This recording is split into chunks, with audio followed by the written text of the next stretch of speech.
Are You a Weisenheimer? By Gene Weingarten. A few feet from the barber chair in which I sat, a young mother was confronting the 2-year-old on her lap. They were next in line. The tyke was all squirm and fidget, mighty suspicious of this procedure. In a syrupy sing-song, Mom was offering reassurgent. See, that man is getting a haircut, and that man over there. See, it doesn't hurt. Uncle Richard gets a haircut every single week. Their barber shop was a hearth of smiles.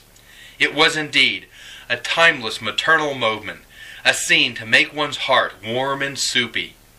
"Ow!" I yelled at the barber. "Oh! Aye! Stop slicing, you butcher! I can't take it anymore!"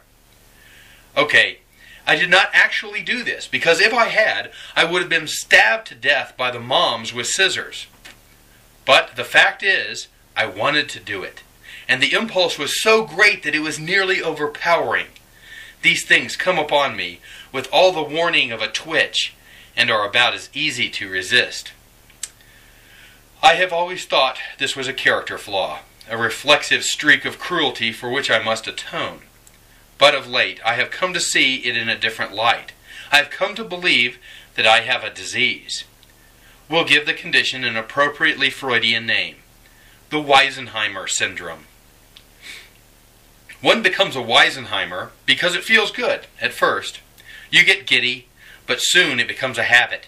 And when it imperils your health, you are always one prank, one snide remark away from a black eye or fat lip. Or worse, eventually, you seek the company only of other Weisenheimers. Why isn't there a 12-step program for this? Step 1, of course, is recognizing that you have a problem. Gene Weingarten's test. Are you a Weisenheimer? Number 1. You're sitting on the bus, lost in thought. You look up to see an elderly woman with a 4-toed cane, staring at you balefully. "Where are your manners?" she scolds. What do you do? A. Sheepishly surrender your seat. B. Pretend to be asleep. C. Get up with a grand gesture, loudly apologize for your boorish inattention, and then walk away into the crowd with an exaggerated limp. 2. Your cat proudly brings you a headless mouse. Your first thought is A. Eek! B. Gak! C. Now, whom can I mail this to? Number 3. You are walking down the street with a colleague from work. You are suddenly and unexpectedly see your spouse in the distance coming towards you. Your colleague has never met your spouse. You are pressed for time. What do you do? A. Alter your route to avoid a tedious introduction. B. Graciously make the introduction. C. Say to your colleague, "Sometimes when you find a total stranger attractive, you should just walk up to them and kiss them right on the lips. Watch." 4. You are reading an article in your Sunday paper. You find it cynical and mean-spirited. What do? A. Stop reading the article. B.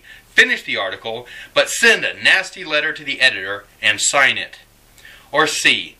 Finish the article, but then send an enthusiastic letter to the editor praising the writer as your kind of person, and sign it Imperial Wizard, International Order of the Ku Klux Klan. Scoring: 2 or more C answers, you are Herb Henderson. 1 C answer, you might be a Weisenheimer.